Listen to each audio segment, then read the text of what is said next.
Я вот уже говорил вам, рассказывал о весьма полезном на кухне предмете, как рисоварка. Многие думают, что, мол, рисоварка это не профессионально, это нехорошо, я крутой повар. А я не стесняюсь пользоваться рисоваркой. Знаете, во-первых, рисоварка может приготовить рис не обязательно липкий, как требуется для японской кухни или корейской кухни. Кстати, рисоварку придумали именно корейцы. Но рисоварка отлично готовит и рассыпчатый рис, как для азербайджанского плова. Даже узбекский плов можно приготовить при помощи рисоварки. Вот если у вас есть глубокая сковородка, обжарили мясо, лук, морковку, зира, чеснок, ну все это знаете, да? Переложили сюда, долили столько воды, сколько написано в инструкции по рисоварке, чуть-чуть покипело, опустили рис, закрыли. У нее есть два режима работы. Один режим работы, вот он называется кук, да? Вот видите, загорелась красная лампочка. Тускло, но горит. Во время режима кук рисоварка разогревается очень сильно и использует довольно много электроэнергии. А потом, когда температура внутри рисоварки достигнет 125 градусов, она автоматически переключится на режим warm, да? Тепло, поддерживает тепло. При этом режиме она использует очень мало электроэнергии и просто поддерживает тепло внутри этого, можно сказать, казана. И получается отличный превосходный плов. Но я вам еще как-то раз рассказывал про вот такую сетку для приготовления риса. Вот эту сетку японцы придумали, именно японцы, да. Значит, какой принцип работы? Открываете вот эту рисоварку, либо кастрюлю, лучше даже когда кастрюля. Вы опускаете эту сетку внутрь кастрюли, вот так вот, заливаете водой, опускаете туда рис. Рис варится, ну, буквально по секундомеру. Мы с вами недавно готовили азербайджанский плов. Вы знаете, да, что рис варится там от 6 до 12 минут. Каждый сорт риса по-своему. Но потом, когда начинаешь его оттуда доставать, какой-то рис выходит, что варился 7 минут, какой-то рис варился 9 минут. Потому что 2 минуты достаешь оттуда рис. А так, взял за концы вот эту вот, ну, это не марля, это специальный материал, который не имеет никакого запаха, который не несет в себе абсолютно ничего вредного. Уж не беспокойтесь, японцы волнуются о своем здоровье гораздо тщательнее, чем мы. И поднимаешь рис, поднял рис, одним разом весь рис вышел, вода стекла, вот тебе рис готовый. Но сегодня я хочу использовать рисоварку и эту сетку для приготовления риса для совсем другого продукта. Я сегодня в этой рисоварке и при помощи вот этой марли сетки хочу приготовить сыр. Да, домашний, из натурального молока, настоящий сыр. Мы уже не первую серию показываем вам с молочными продуктами, приготовленными дома. Показывали масло. Видели? Как их показывали. Вот сыр сегодня покажу. А еще, кто не видел, обязательно посмотрите. Каймак. О, это такая вкуснятина. Чтобы и сыр получился вкусным, достойный нашего с вами стола, молоко должно быть жирным. Фермер, который мне продает это молоко, говорит: Сталик, ну сейчас зима, коровы кушают так себе, вот, и поэтому, к сожалению, молоко не очень жирное. Я говорю: хорошо, не жирное, да. Дай мне пару литров сливок. Вот он сделал для меня сливки, и вот 10 литров молока, и в результате получится очень хорошее, очень жирное, очень вкусное молоко. Наверное, и сыр таким будет. Я пока молоко наливаю, расскажу вам одну историю. Я приехал на один банкет. Ну, готовлю там для одного знакомого, для друга всякую еду. Все вкусное готовлю. О, такие вещи готовлю очень вкусные. И тут приходит ко мне, ну, на эту импровизированную кухню один из гостей, грузин, и дает сверток с сыром. Говорит: порежь, пожалуйста, этот сыр, поставь на стол тоже. Чё, у меня здесь шашлык из утиной грудки, у меня здесь шашлык из чилийского сибаса, у меня тут плов шикарный, у меня тут мраморная говядина, у меня тут чего только нету. что ты тут сыр несешь, свой домашний сырка? Ну, тем не менее, человека обижать не стали. Начали нарезать, я попробовал этот сыр. Когда я пробую что-то вкусное, неожиданно вкусное, я вздрагиваю. Я по этому принципу оцениваю рестораны. Сколько раз я там вздрогнул? Чаще всего ни разу. Бывают рестораны, где я вздрагивал 4 раза, там 2 раза. Это очень хорошо. От этого сыра, ребят, я вздрогнул. Вернулся к нему минут через 15, попробовал еще раз и тоже вздрогнул. И после этого я решил, что я должен научиться делать сыр не хуже того, что было у этого грузинского парня. Сливки. Ух! О, как пахнут. Осталось все самое жирное там внутри осталось. Ничего, сейчас дольем, сполоснем баночку молоком. Выльем обратно, и молоко уже можно нагревать. Очень многие предпочитают прокипятить молоко для того, чтобы приготовить из него сыр. И ничего страшного, сыр получится. Куда он денется? Слушайте, вот эти эффективные менеджеры, бизнесмены, они готовят сыр из чего, знаете? Берут вот сухое молоко, порошок, да, берут там это пальмовое масло, берут воду из крана, и у них получается сыр. А что из кипяченого-то молока не получится? Но если хотим приготовить очень хороший сыр, то все-таки молоко должно быть цельным. Только о здоровье надо заботиться. О здоровье надо заботиться очень сильно. Вот выкопали на даче, к примеру, колодец. И говорим, ох, у нас свой колодец или артезиан. Не спеши радоваться. Возьми эту воду, отнеси в лабораторию, проверь. Или вот говорят, а это корова домашняя, и поэтому молоко кипятить не надо. Вот от домашней-то и надо кипятить молоко. На большой ферме это молоко от всех коров, там, не знаю, там 4000 коров, каждый день проверяют. Ищут, нет ли там бруцеллеза или каких других болезней, да? После которых, может быть, придется вырезать всю ферму. С домашним молоком следует быть осторожным. Фермер должен иногда хотя бы относить это молоко и проверять, нет ли там чего, потому что эти болезни такие. В общем, это на ваше усмотрение, не буду портить вам аппетит. Некоторые добавляют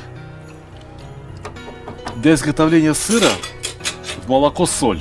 Но я вам предложу другой способ. Если вы хотите все-таки, вот, чтобы сыр был такой подсоленный, кстати, подсоленный сыр гораздо лучше хранится, я вам предложу другой способ. А сейчас мне надо дождаться, пока молоко нагреется до 35 градусов. Больше не надо. Я не буду его кипятить. И имейте в виду, что при 35 градусах никакие бактерии, никакие вредоносные бактерии не погибнут. Ни вредоносные, ни полезные.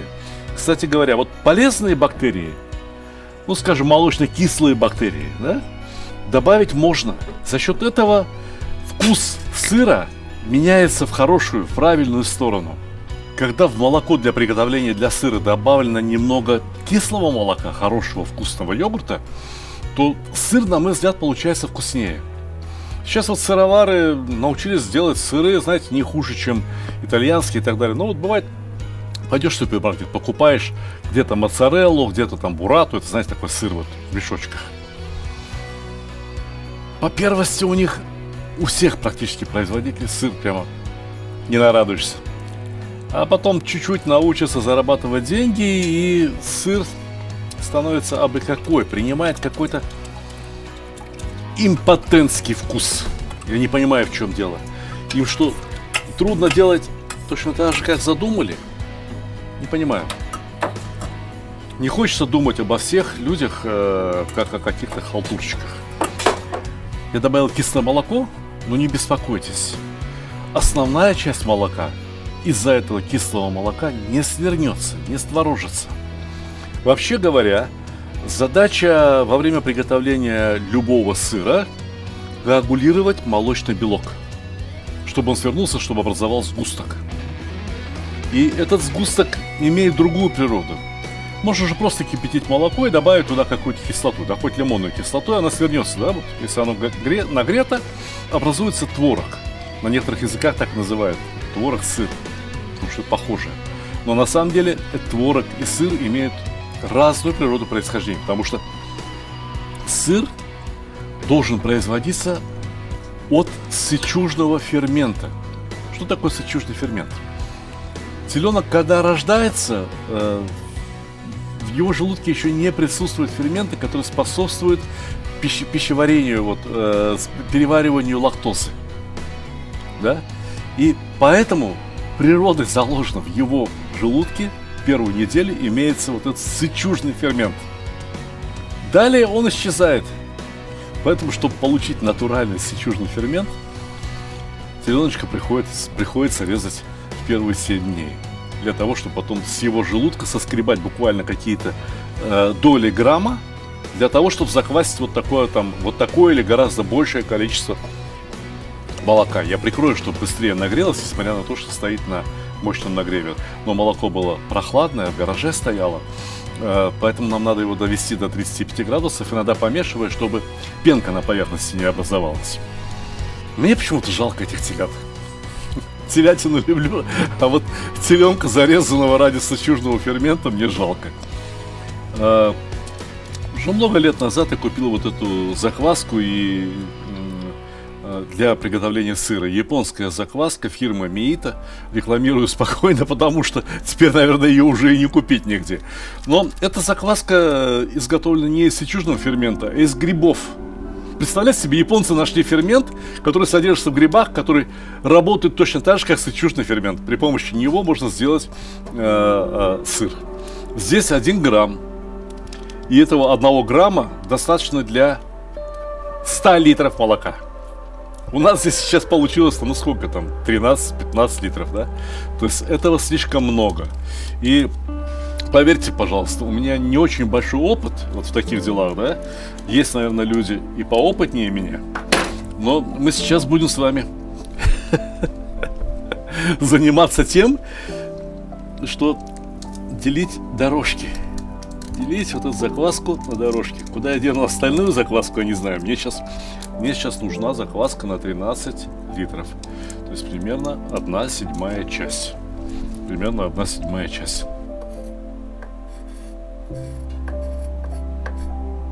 Это будем считать на 50 литров. Убрали. А вот это надо разделить на 4. И получится примерно 12,5. 13. Правильно я говорю? Правильно. Арифметика была сильной стороной ученика Сталика Ханкишиева, школы номер 16 города Ферганы имени Ленина. Ну и вот этой закваски достаточно для 13 литров. Ну, кстати, как здесь молоко-то? Проверим. Самый лучший термометр у меня губы. Да ведь молоко-то уже согрелось. Ох, какое вкусное получилось у нас молоко! Знаете, вот эти сливки жирненькие, да, и это кислинка правильная такая. О, я чувствую, получится у нас неплохой сыр. Сыр должен получиться неплохим. Еще раз.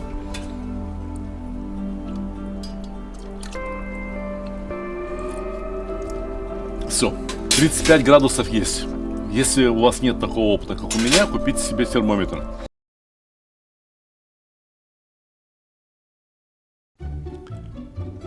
Самый лучший подарок – тот, который приносит радость и удовольствие. Особенно если речь идет о мужских удовольствиях.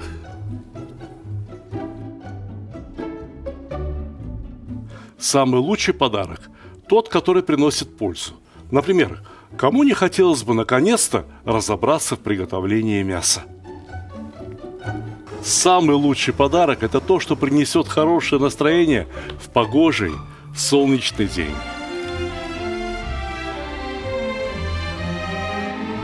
Самый лучший подарок – тот, что способен научить чему-то полезному и вкусному. Ведь казан на кухне, как рояль в оркестре. Самый лучший подарок – это расширение кругозора. А вы думали, что плов – это блюдо с единственно верным рецептом? А не пора ли покорить все вершины великого блюда? Самый лучший подарок – тот, что может сделать человека счастливым. Ничто не укрепляет семью так, как вкусное и доброе застолье. Отличный подарок – это книга с новыми рецептами из хорошо знакомых продуктов, к тому же приглашающая в очень вкусное путешествие в мир Востока. Самый лучший подарок, когда все самые любимые и популярные рецепты собраны в одном месте, где текст превращается в видео, а картинки оживают. Полюбуйтесь, какой красавчик. Самый лучший, самый ценный подарок – это дружба между братскими народами. Теперь вы совершенно точно можете сказать, что с татарами вы уже давно пуд соли съели. Моя самая новая и самая любимая книга рассказывает о земле и раскрывает всю душу татар. Эти книги теперь можно купить любым удобным для вас способом. С автографом в моем личном интернет-магазине, либо с быстрой доставкой через Озон, либо с большими скидками и кэшбэком в мегамаркете. Ссылки в описании к ролику, а также в верхнем комментарии. И вот что. Закваску лучше не высыпать вот сразу в эти 15-20 литров молока, да? А лучше развести закваску, скажем, вот в кружке, либо в ковшике. Так она распределится по молоку более равномерно. Ну, где здесь наши заветные 0,13 грамма? А? Вот они. Вот они.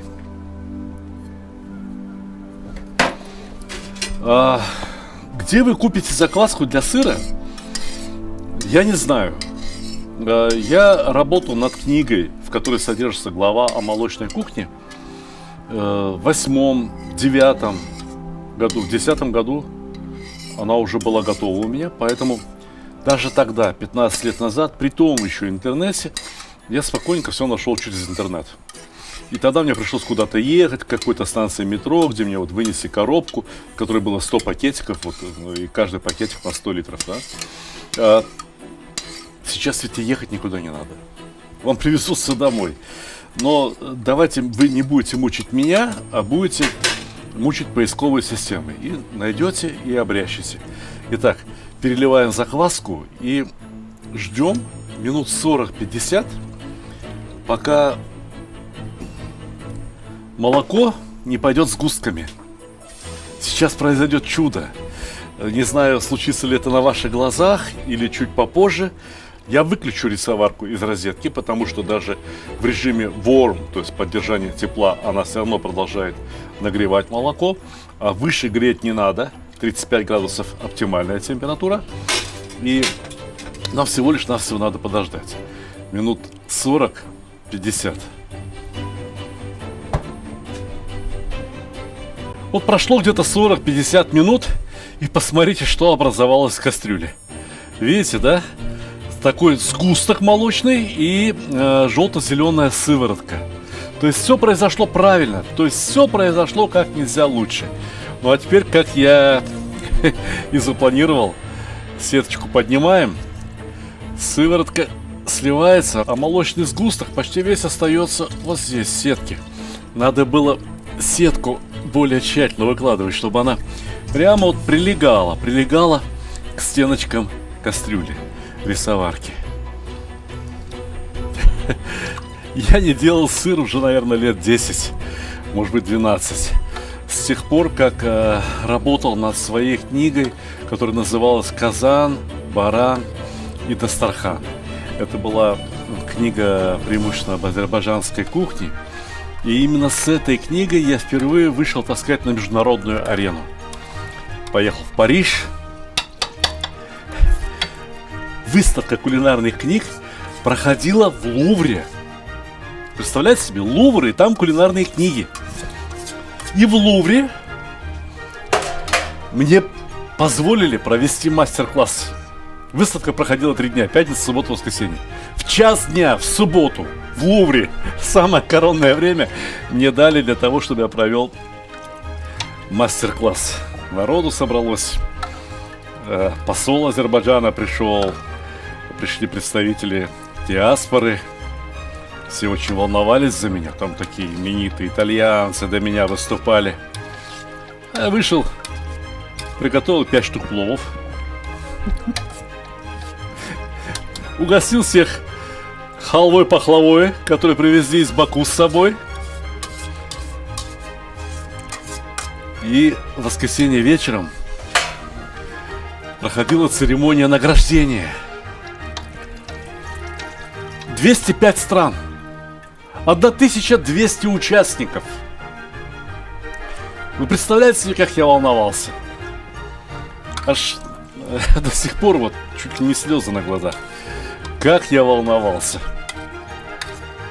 И тут говорят, первое место за книгу о национальной кухне стали Ханкишиев, Россия, Узбекистан, Азербайджан. Посмотрите фрагмент. Плохо снято, любительской камеры. Ну посмотрите, это может быть один из самых счастливых моментов моей жизни. Так вот, эта книга, которая получила первый приз, а потом еще и на выставке во Франкфурте, была названа лучшей книгой о национальной кухне за последние 20 лет, содержит в себе целую главу о молочных продуктах. Потому что молочные продукты – это во многом основа нашего питания. Понимаете? Хотите, чтобы ваши дети росли здоровыми? Кормите их молочными продуктами. Пейте, дети, молоко. Будете здоровы. Помните песенку такую? Вот, я помню. Кушайте, мужики, сыр. Женщины, творог. Очень полезно. Для суставов, для костей.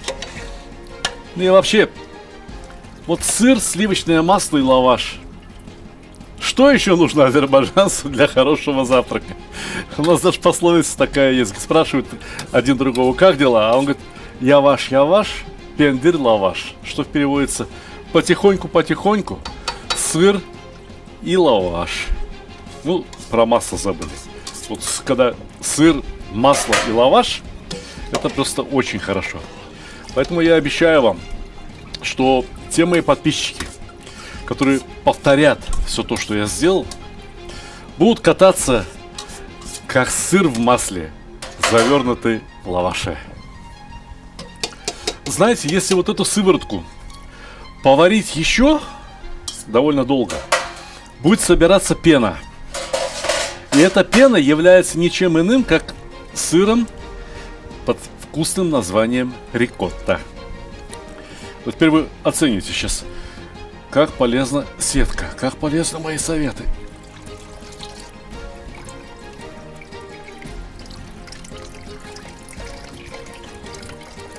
Попробуем отжать влагу еще. Ну, почти что не выходит. Ну и ничего страшного. Кладем вот на такую наклонную поверхность. И сверху необходимо поставить гнет. Какой-то тяжелый груз. Один из подписчиков прислал. Вот тогда, лет 12 назад, колода. Пусть постоит под гнетом минут 10-15.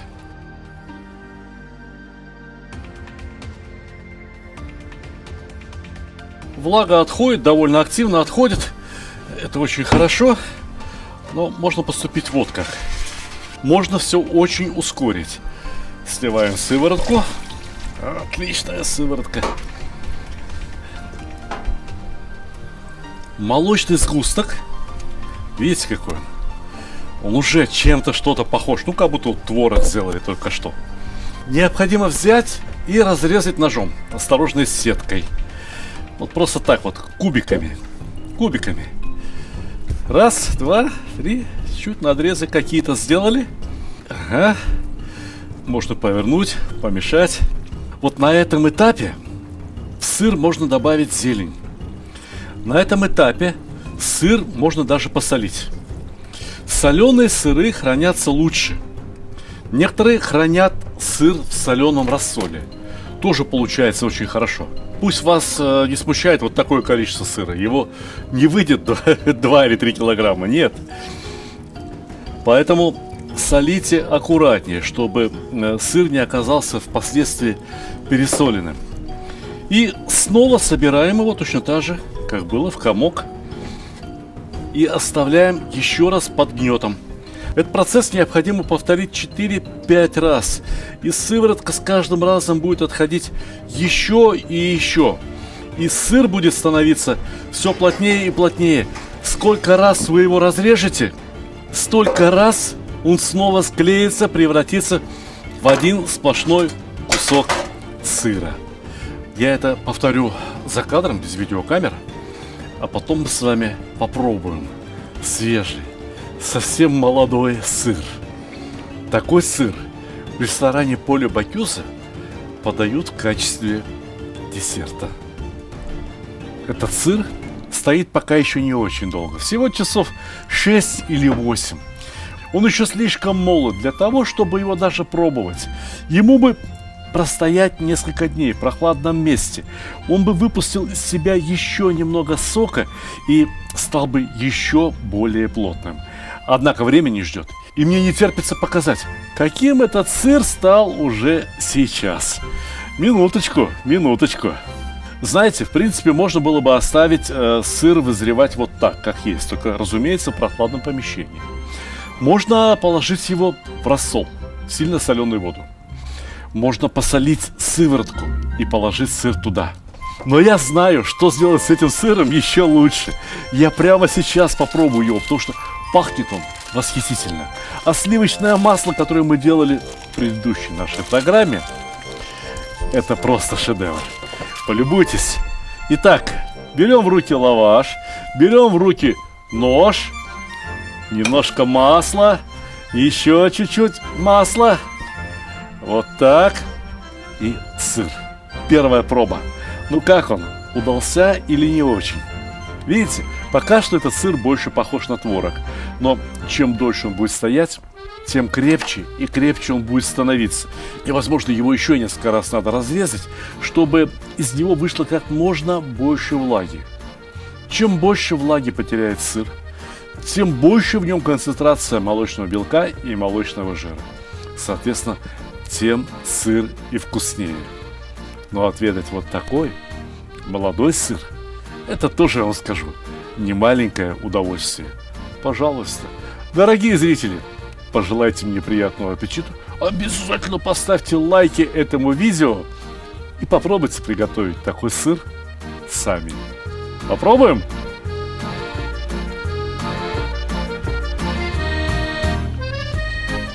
Всего хорошего. До свидания.